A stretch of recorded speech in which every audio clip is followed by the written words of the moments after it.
Boa noite a todos. Muito obrigado, irmã Carla, pela mensagem especial. Belíssima mensagem no nosso coração. Eu quero começar essa noite com vocês fazendo um pouquinho diferente. Eu já quero começar com um apelo. Pode baixar um pouquinho o mapa. Por quê? Eu vou te falar agora na introdução que nós vamos viver no final.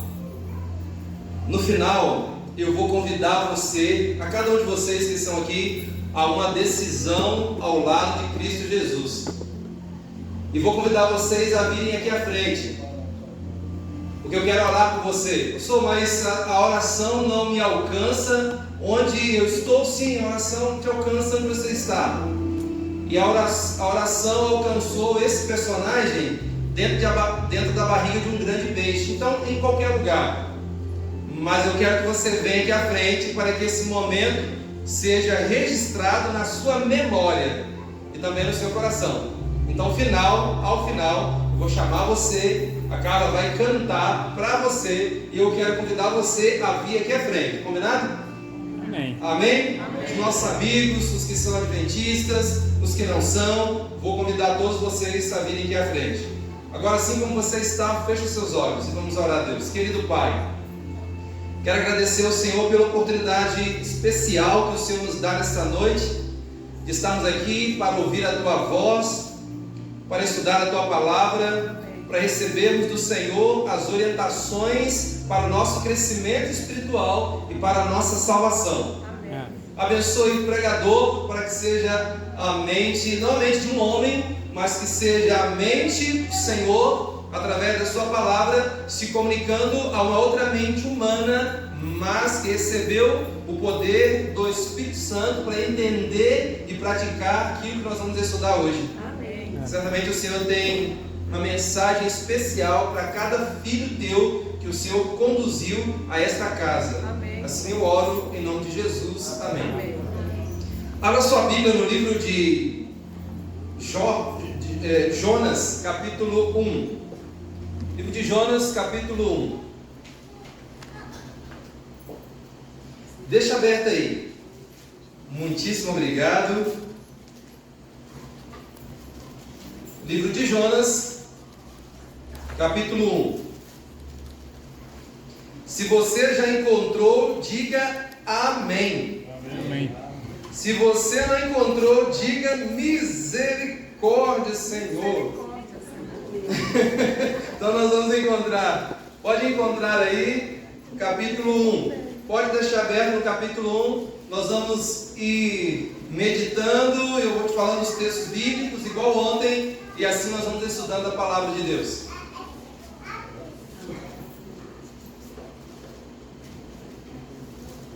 Verso 1 e 2. Amém? Amém. Diz assim: amém, misericórdia, irmãs. As irmãs aqui do lado, misericórdia que eu estou vendo já.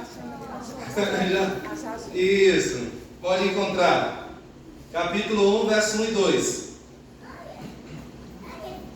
Diz assim: veio a palavra do Senhor a Jonas, filho de Amitai, dizendo: dispõe-te, vai à grande cidade de Nínive e clama contra ela, porque a sua malícia subiu até mim. Jonas se dispôs, mas para fugir da presença do Senhor, para Tarsis. E tendo descido a Jope, achou um navio que ia para Tarsis.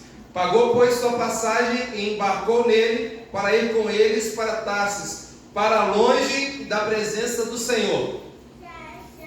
Em outras palavras, Jonas, ao ouvir a voz de Deus, Jonas não segue o pedido de Deus para ir à cidade pregar. Ele faz o quê? Ele vai ao contrário. Ao contrário da cidade de Nínive, estava o local que Jonas foi, aproximadamente 1.175 quilômetros de distância. Mas a pergunta é: por que Jonas fugiu? Seria por incapacidade de pregar, o que é improvável? Seria por falta de interesse pessoal na salvação daqueles homens e mulheres, daquele povo? Seria por preconceito ou de fato seria por medo? Alguns historiadores dizem que a cidade era muito poderosa, a capital do reino assírio. Nínive, hoje, pelo menos os escombros da cidade de Bagdá, hoje é onde estava a cidade de Nínive naquele tempo.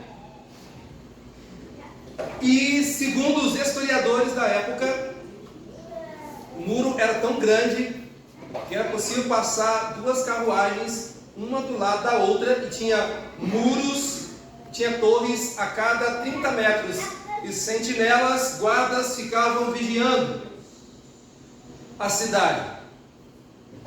Seria por isso?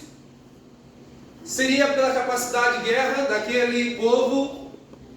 Afinal de contas, por que Jonas fugiu da presença do Senhor, fugindo para uma cidade que estava muito distante?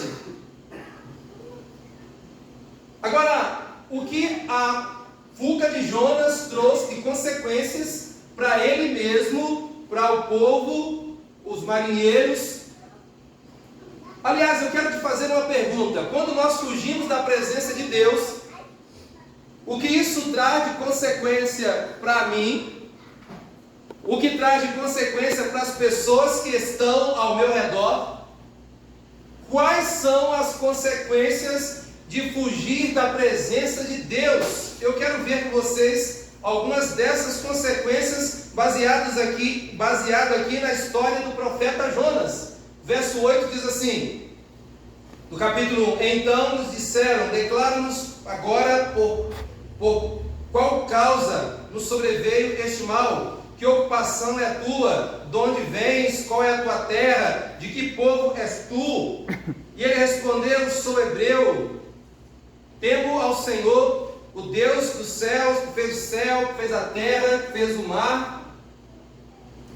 Então, ao ser questionado, o profeta está dizendo assim, em outras palavras: eu sou hebreu, e eles eram estrangeiros ou gentios. Eles não temiam ao Deus de Jonas. E a reação mais que natural deles, depois que Jonas contou o seu ofício e aquilo que ele está fazendo, que era fugindo da presença de Deus, o temor recaiu sobre esses homens. Eu sou hebreu, eu sirvo, olha só a declaração ou afirmativa de Jonas: eu sirvo o Deus dos céus, que fez o céu, fez a terra, que fez o mar, e Deus me pediu para que fosse pregar, mas eu fugi. E verso 10 diz assim: então os homens ficaram possuídos de grande temor, e lhe disseram: que é isto que nos fizeste? Pois sabiam os homens que ele fugia da presença do Senhor, porque ele próprio havia declarado, ele era um fugitivo de Deus. Os marinheiros até tentaram. Olha o verso 11: que faremos para que se nos acalme o mar, porque o mar se ia tornando cada vez mais volumoso, tempestuoso. Então, à medida que os homens tentavam salvar o profeta Jonas, a velocidade do mar ou o vento, a intensidade da tempestade aumentava cada vez mais significativamente. Verso 12: respondeu-lhes: tomai-me e lançai-me ao mar, e o mar se aquietará, porque eu sei que por minha causa nos sobreveio esta grande tempestade. Entretanto, os homens remavam, esforçando-se para alcançar a terra, mas não podiam, porque o mar ia aumentar, a tempestade ia aumentando cada vez mais. E os homens começaram a atirar ao mar tudo o que eles tinham.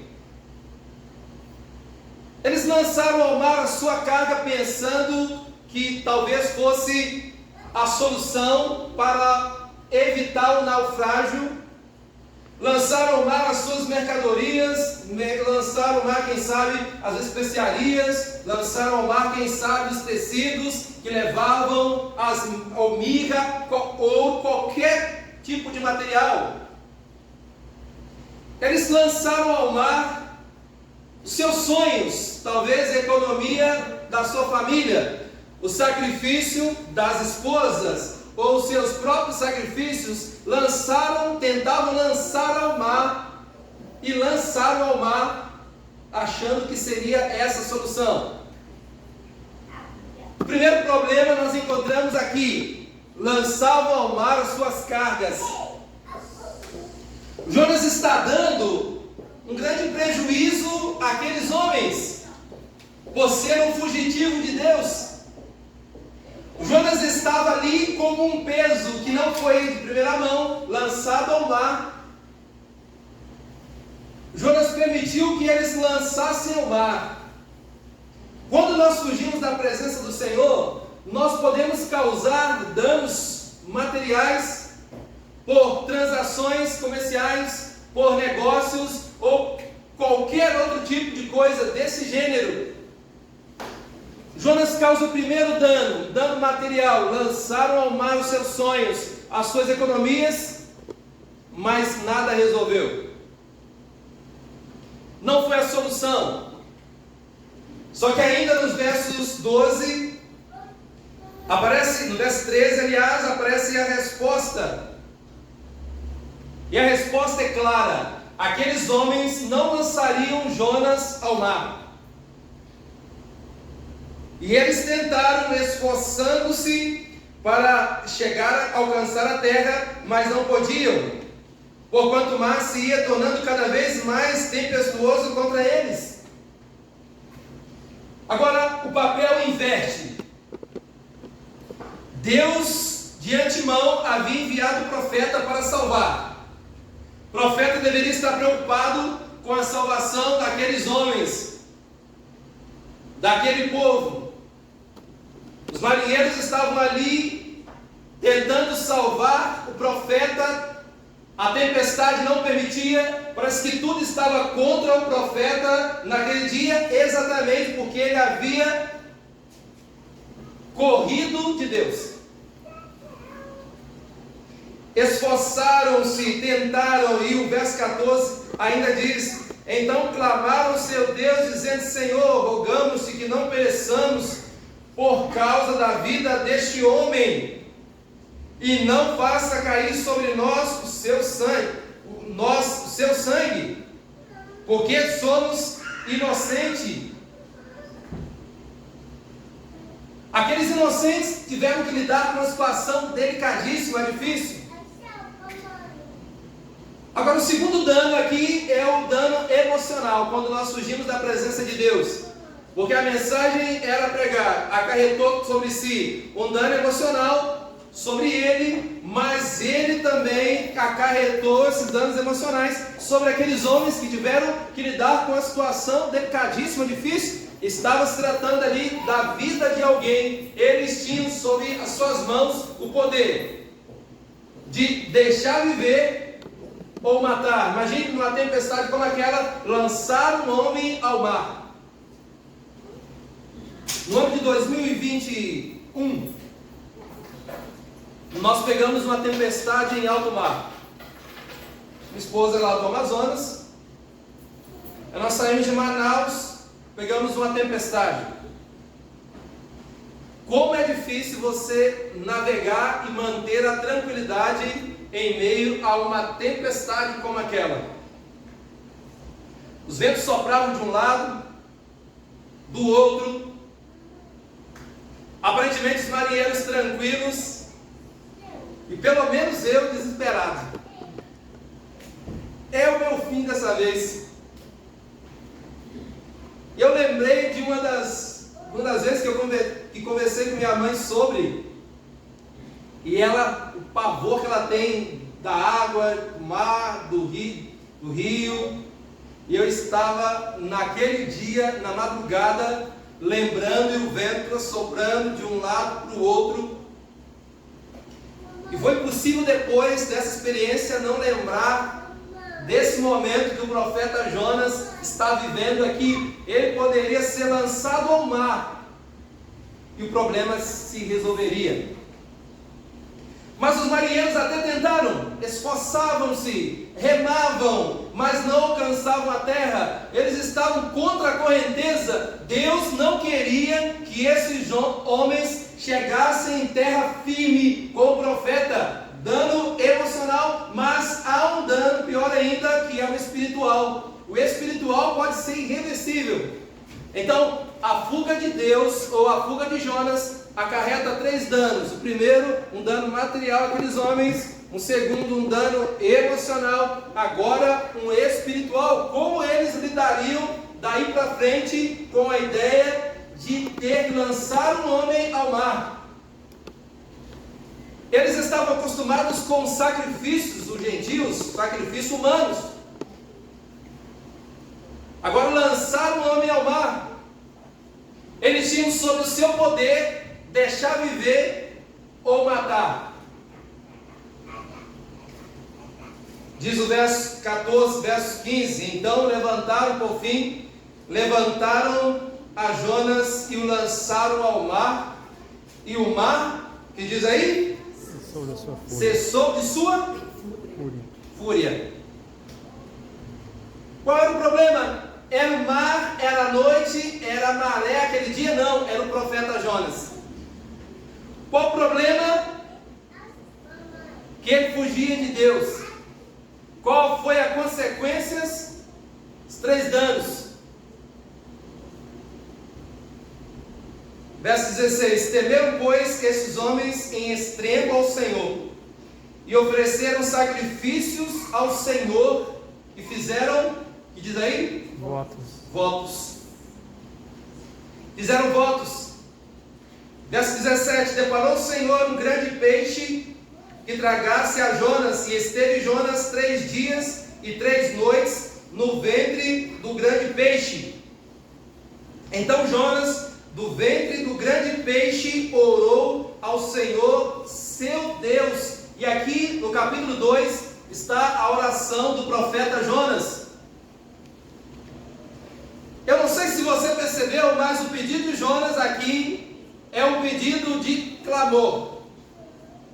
Ele está dizendo no verso 9, se o Senhor me salvar, eu vou oferecer sacrifícios, eu vou agradecer. O que eu votei, diz aqui o verso 9, eu pagarei. É a oração do sacrifício que ele está fazendo. Há algo interessante aqui ainda, porque Jonas estava distante. O Senhor o levou para mais perto da cidade de Nínive para pregar. Aqui o Senhor deparou um grande peixe para salvar o profeta Jonas. As interrupções de Deus na nossa vida. Às vezes você está caminhando por uma direção, aí Deus vem, pega você ou a mim também e nos conduz para um outro caminho. Essa aqui é a direção. Você já percebeu algumas interrupções de Deus na sua vida? Porque aquele dia não aconteceu tal situação com você, ou talvez Deus te livrou de um acidente. Talvez Deus conduziu naquele dia a sua vida de modo que você nem percebeu, mas Deus estava dando a você um livramento. Por que você não concluiu aquela faculdade ou aquela transação comercial? São as interrupções de Deus, nós não sabemos, mas Deus está ali trabalhando em todas as coisas. Por que você não casou com tal pessoa? Porque foi um livramento que Deus te deu, amém? As interrupções de Deus acontecem em todo momento. Vamos ver 3 delas. Números capítulo 22. Vou apenas citar para a gente ganhar um pouco de tempo. Números capítulo 22.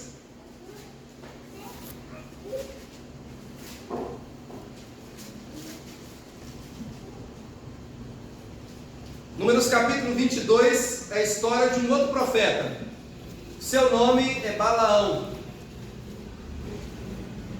Verso 21 diz assim: Então Balaão levantou-se pela manhã, albardou a sua jumenta e partiu com os príncipes de Moabe. Acendeu-se a ira do Senhor Deus, porque ele se foi, e o anjo do Senhor se dispôs no caminho por adversário. Ora, Balaão ia montado sobre a sua jumenta com esses 2 homens. No primeiro momento, a jumenta vai se desviar de um local, ela estava no caminho, e ela se desvia e vai para o meio da plantação, porque ela percebe a presença de um ser celestial. Balaão não consegue entender, ou não consegue ver, mas a jumenta sim consegue. Jonas não consegue perceber, mas os gentios conseguem. Aparece uma segunda interrupção na história do profeta Balaão. O anjo novamente está ali com a espada na mão para executar a sentença sobre aquele homem, e a jumenta prensa o pé dele entre o muro e vai agredir a jumenta. Por terceira vez que ela cai sobre seus pés, e ele agride a jumenta, e a jumenta vai falar. 3 interrupções de Deus, e sempre que Deus interrompe a minha história, é porque Deus tem algo muito maior para mim. Talvez Deus está querendo trabalhar a minha salvação, e eu não consigo perceber. Mas a jumenta percebeu a presença de um ser diferente, um ser celestial. Deus abriu a boca da jumenta. A jumenta falou, mas Balaão estava tão cego que ele não conseguiu perceber. O que aconteceu na sequência? Deus fala com o profeta: se a jumenta não tivesse falado com você, certamente você estaria agora, nesse momento, destruído. As interrupções de Deus sempre é para salvar. Em todo momento, quando Deus chama, é para salvar. Amém por isso? Amém. Agora, no capítulo 2 ainda, no capítulo 1, verso 17, mas segue no capítulo 2, você vai perceber aí as interrupções de Deus na história do profeta Jonas, porque ele tinha que pregar. Aí no capítulo 3, vamos voltar a Jonas, ao livro de Jonas.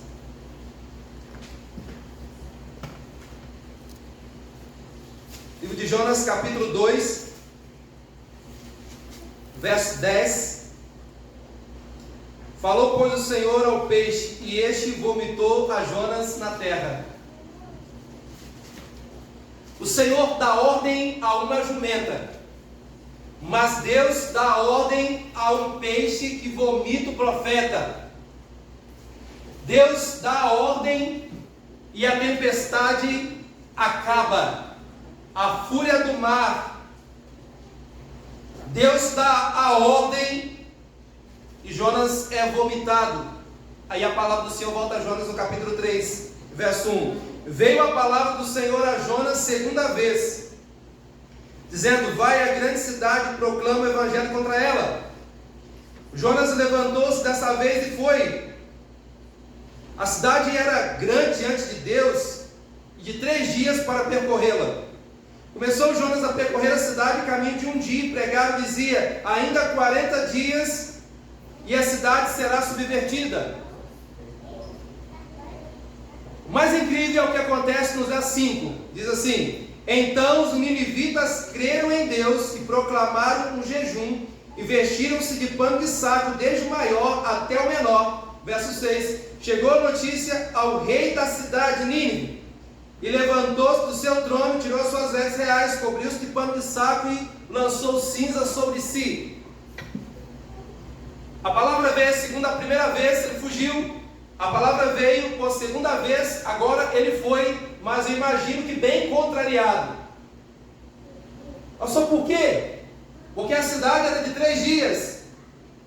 Ele faz tudo em um dia.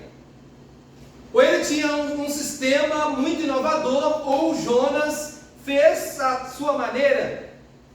Ele pregou não conforme as orientações de Deus, mas não importa. A pregação foi ouvida e diz o texto bíblico que todos os ninivitas creram. Em que momento da história da Bíblia você viu uma pregação onde todas as pessoas creram e aceitaram a Deus, proclamaram um jejum, desde o menor até o maior, e até os animais tiveram naquele dia que praticar o jejum? Em que momento da Bíblia você viu isso? Foi com Paulo? Não aconteceu.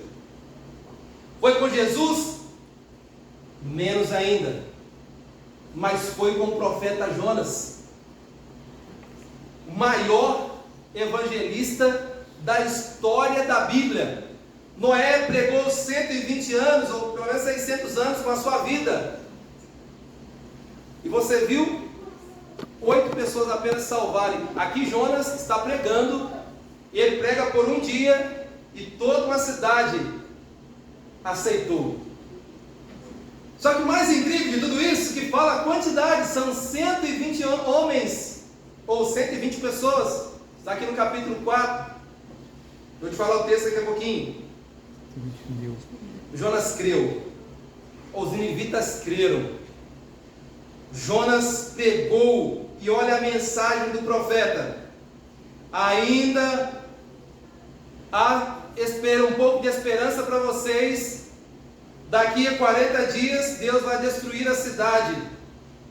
Então não há pelo menos uma gota de misericórdia apresentada na mensagem, mas eles creram, eles aceitaram. Diz o texto bíblico, verso 7, diz assim: e fez-se proclamar e divulgar em Nínive o mandato do rei, desde os grandes, os homens, os animais, os bois, as ovelhas, nenhum deles provem água, não deveriam ser levados aos pastos. Todos naquele dia creram, e a mensagem não chega primeiro ao rei e depois às pessoas. A mensagem de Jonas chega às pessoas, depois ao rei. Então não há força nenhuma do rei para proclamar um decreto para que todos aceitassem a mensagem ou se convertessem. Não, a mensagem chegou depois a ele. E sabe o que aconteceu? Verso capítulo 4 agora. Com isso, desgostou-se Jonas ao extremo, e ficou, que diz aí? Irado. Mas como assim? Jonas não deveria se alegrar, porque afinal de contas, ele pregou, as pessoas tomaram a decisão, as pessoas pediram pelo batismo, e Jonas agora fica triste. É difícil entender, você que é psicólogo vai entender o profeta Jonas, que eu não entendo. Mas é difícil entender como, a não ser que Jonas tinha algum problema com esse povo, ou pelo menos com Deus. Olha o verso 2. Orou ao Senhor e disse: ah, Senhor, não foi por isso que eu te disse, estando ainda na minha terra? Por isso, Jonas, veja a justificativa, por isso eu me adiantei fugindo para outra cidade, pois sabia que és Deus clemente, misericordioso e tardio em irás e grande em benignidade, e que te arrependes do mal. palavras, Jonas está dizendo: eu sabia, por isso eu fugi. Jonas conhecia tão bem a Deus que ele pensou: eu vou pregar, as pessoas vão aceitar a mensagem de salvação e Deus vai perdoar esse povo, e eu não quero, por isso eu vou fugir.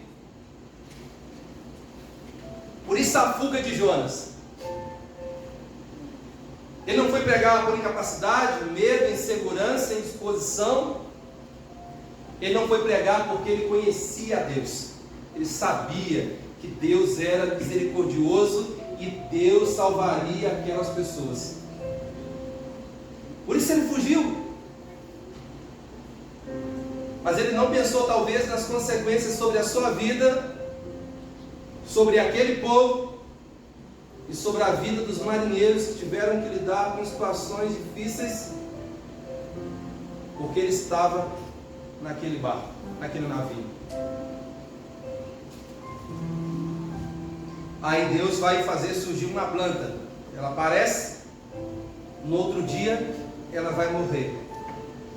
E no verso 7, Deus questiona assim o profeta Jonas: mas Deus no dia seguinte, ao subir da manhã, enviou um verme, o qual feriu a planta, e esta se secou. Em nascendo o sol, Deus mandou um vento calmoso oriental. O sol bateu na cabeça de Jonas de maneira que desfalecia, pelo que pediu para si a morte. Jonas estava com gravíssimos problemas, é claro, dizendo: melhor me é morrer do que viver. Então perguntou Jonas a Deus: é razoável essa tua ira por causa desta planta? Ele respondeu: é razoável a minha ira até a morte. Verso 10: tornou o Senhor, tem compaixão de uma planta que te não custou nenhum trabalho, o qual não fizeste nada para crescer, que numa noite nasceu e numa outra noite pereceu. E não hei eu de ter compaixão da grande cidade de Nínive, em que há 120.000 pessoas que não sabem discernir entre a mão direita e a mão esquerda, e também muitos animais.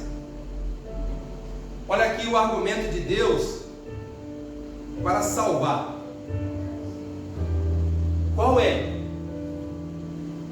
Aqui está Deus dizendo a Jonas: 120 pessoas nessa cidade que não sabem discernir entre a mão direita e a mão esquerda. Em outras palavras, Deus está dizendo: está aqui um grupo de pessoas que não sabem se a salvação está indo para a direita ou se a salvação está indo para a esquerda, e você me pede que eu não tenha misericórdia desses homens e mulheres. Você me pede que eu destrua homens e mulheres e também animais. São 120.000 pessoas. Deus faz o improvável para salvar você. Amém.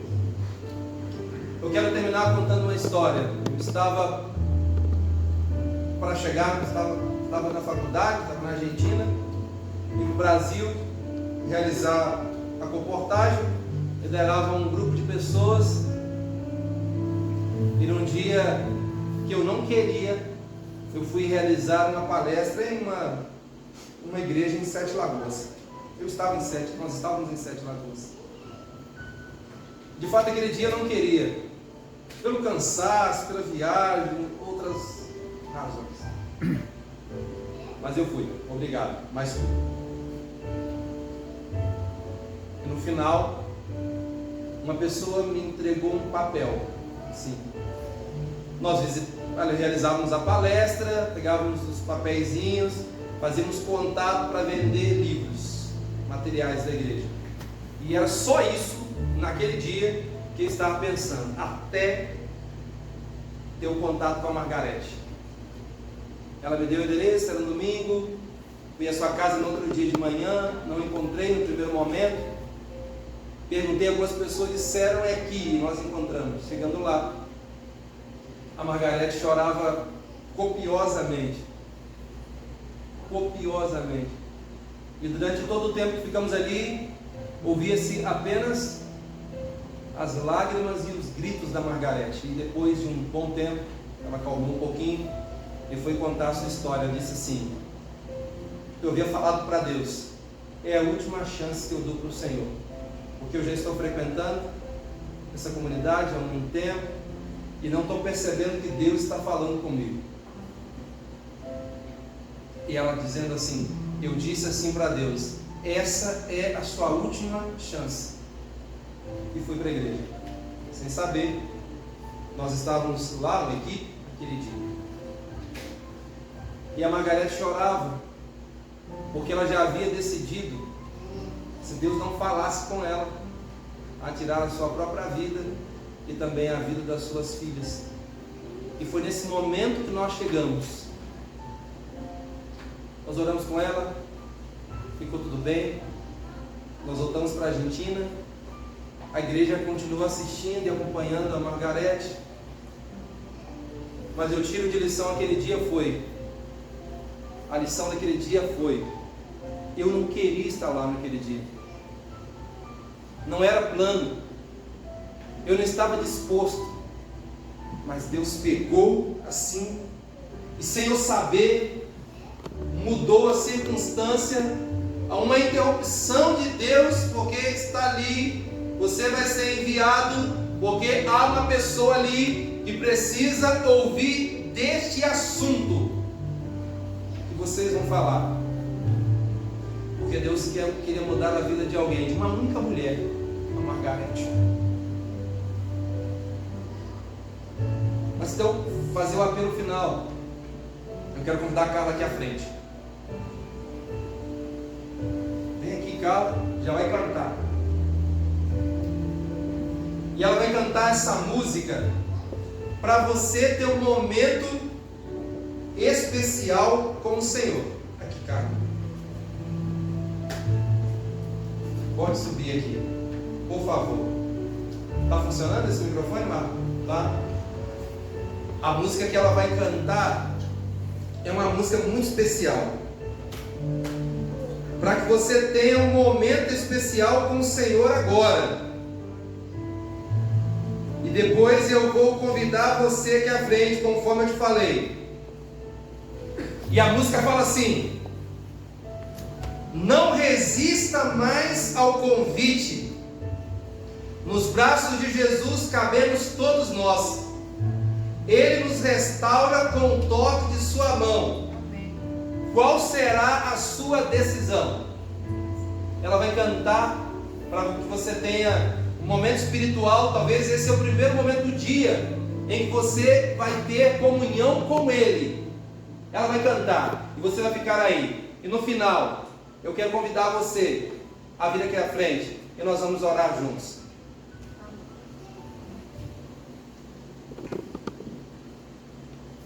Se você quiser fechar os olhos, não tem problema. Se você quiser ficar com os olhos abertos, também não tem problema. Ela vai cantar para que você tenha um momento somente você e Deus. E quantas vezes nós fugimos da presença de Deus e não pensamos das consequências?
Todos nós, Ele nos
conforme eu falei.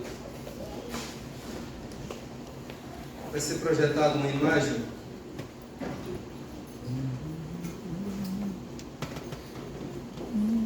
Por favor.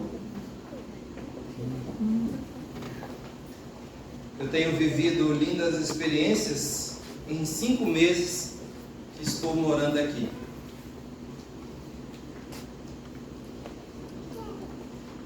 Vai ser projetada uma imagem aqui.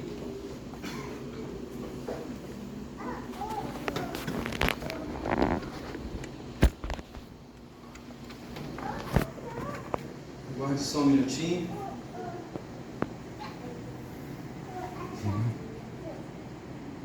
E tive a oportunidade de conhecer uma comunidade, um bairro, na verdade, chamado, eu acho que é Glória, o Ellison Pietro. É Glória, né? Esteve lá, né, cara? Uma das noites. O que nós fizemos lá foi uma conferência de 21 noites. Todo o processo durou 2 meses. Mas de pregação foram 21 noites. Foi realizado curso nesse lugar. Tivemos brindes. Sorteio, foi uma festa linda. Algumas pessoas tomaram a decisão pelo batismo, outras não. Mas a mensagem do Evangelho alcançou aquela cidade. Eu lembrei de Nínive. Era muito difícil, ou quase impossível, executarmos com tão pouco tempo que nós fizemos lá. Mas, no final deu certo. E eu quero mostrar. Vai dar certo, Marco? Vai? Ah, tá sem internet hoje? Ah, tá bom. Se não for, você me fala, a gente finaliza aqui. Mas eu queria mostrar essa foto, essas 2 fotos. Não vai dar certo? Você me faz o sinal para saber se vai dar ou não. Não? Vou mostrar aqui para vocês aqui então. Tentar. O fundo musical vai dar. Né, Tiago? Vocês estão vendo bem essa foto aqui? Esse é o pastor Sérgio. Esse aqui é Maria Rosângela. Essa aqui é Rosângela. E essa moça aqui, com o bebê no colo, chama-se Ana Beatriz. Essa aqui é uma outra foto dela. Ela ganhou uma panela, enfim, ganhou outras coisas. Tá dando para ver? Mais ou menos. Bom dia, pastor Jean. Estou mandando essa foto, pois essa moça, filha da Maria Rosângela, que está na primeira foto, que morava ali ao lado do salão, faleceu esta manhã. Uma moça de 23 anos de idade. Eu perguntei do que, ele falou assim, não se sabe exatamente do que, mas por algumas complicações que aconteceram. Ela foi levada nessa madrugada e faleceu pela manhã. Deixou 2 crianças, uma de uns 3 aninhos, outra bem pequenininha, recém-nascida. Essa foto me fez refletir algumas coisas. Quais? Às vezes a gente deixa a nossa decisão sempre no final. A gente pensa assim, eu preciso entregar a vida da gente ao Senhor, a minha vida ao Senhor, mas tenho tempo, sou jovem. Eu não quero aqui tecer nenhum tipo de juízo. Nós vamos visitar a família, a Rosângela, fizemos amizade, a igreja fez uma amizade e abraçou essa família, mas Ana Beatriz foi uma das pessoas que Deus apelou o coração dela através da palavra, e ela naquele dia, por razões pessoais óbvias, né? A decisão é dela, ela não aceitou. E eu fico pensando se ela tivesse aceitado naquele dia, se ela tivesse aceitado Jesus e tivesse feito dele o único. Mas nós não estamos aqui para tecer nenhum juízo, apenas para abraçar e amar família, mãe e as crianças. Mas o meu apelo para você nesta noite é: não deixe para depois aquilo que você pode fazer agora. Não deixe para amanhã, não planeje o amanhã, sendo que nós não sabemos se nós vamos estar vivos ou não. A salvação se processa, como eu falei ontem, enquanto a porta ainda está aberta. E eu espero que você tenha tomado a decisão baseada na história do profeta, a não fugir da presença de Deus, porque você e eu sabemos as consequências disso. A Carla cantou uma música especial. Você não resista nunca ao convite, o apelo do Senhor Jesus para entregarmos a nossa vida a Ele. Ana Beatriz, 23 anos, foi sepultada. Quando nós recebemos a notícia, o Sérgio mandou, a senhora já foi até sepultada. Então foi algo assim muito rápido. Uma moça que estava viva ontem à noite e hoje já está enterrada. Porque a nossa vida passa muito rapidamente. Não dá para postergar a nossa decisão por Jesus Cristo. Vamos orar juntos? Oremos. Querido Pai, quero agradecer ao Senhor essa noite, porque nós vimos através da história do profeta Jonas que não dá para adiar a nossa decisão, ou não dá para fugir do Senhor. Não dá, porque nós podemos ser surpreendidos nas estradas desta vida, assim como a Ana Beatriz, que estava viva ontem à noite e hoje já foi até enterrada. Deixou as criancinhas, mãe, irmãs, e deixou também amigos. Nós somos frágeis demais para fugir de Deus, viver como se Deus não existisse, um ato de insanidade nossa. Eu quero pedir que o Senhor abençoe esta igreja, abençoe esses dias que nós vamos passar juntos. Amém. Para que seja noites de decisões ao lado de Cristo Jesus, decisões espirituais. Abençoe a cada um, assim como foi cantado, que nós não resistamos ao convite do Senhor. Por favor, abençoe a igreja de Luiz Ótimo. Abençoe os que estão aqui e aqueles que por alguma razão de trabalho e outros compromissos não puderam estar. Mas que a tua graça os acompanhe e os alcance ali também. Assim eu oro em nome de Jesus. Amém. Amém. Deus abençoe vocês. Se Deus quiser, até amanhã.